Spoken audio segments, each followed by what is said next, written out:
a journey through the history of the civil rights movement. Teachers from across the nation gathered here in Pittsburgh to join the trip organized by Classrooms Without Borders.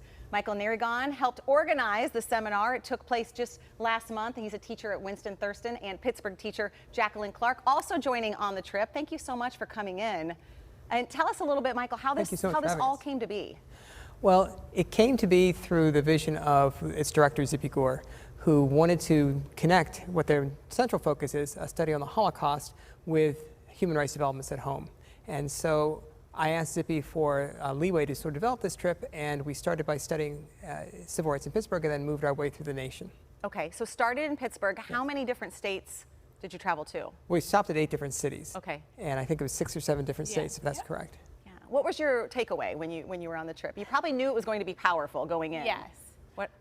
So it's funny because each night we kind of like sat down in our hotel like lounge space and just kind of like decompressed.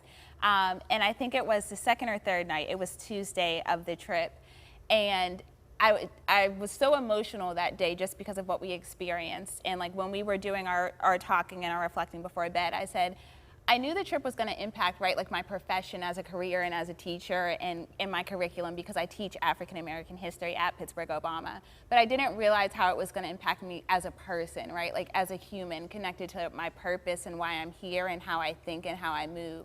And so that for me was the most valuable thing, because I think it intersects this idea of like what you do and who you are. And oftentimes, right, we always want to separate those two.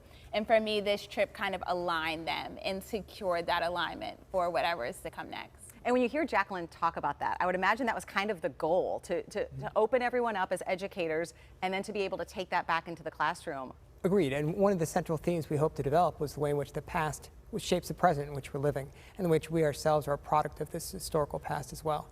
And so the hope is that everyone will take something that they learned, either about themselves or about the history itself, and bring it back into their classroom.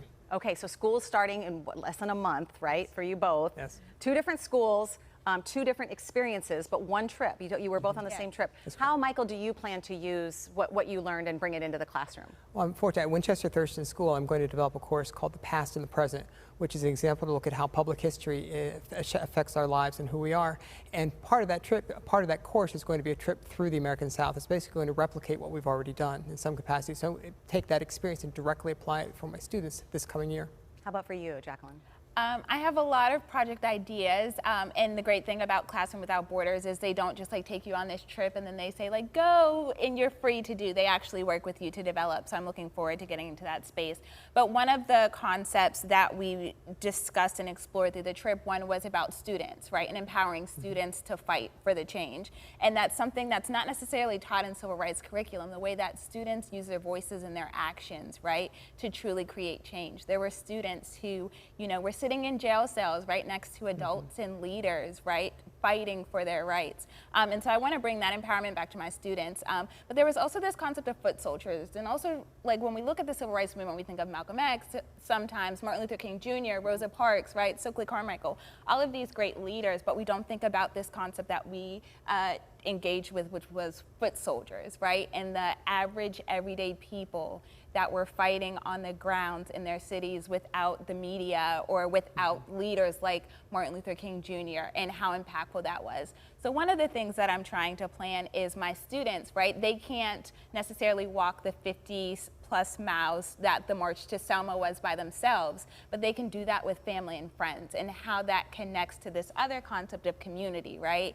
And like as a foot soldier, I can lean in on my community to help me, right, complete this mileage of, I think it's roughly what, 53 miles, right? And the hope is as they walk, they raise funds that we can donate back to Selma, specifically a woman that we had a conversation with, Joanne, and she was actually one of the individuals who marched to Selma with Dr. King.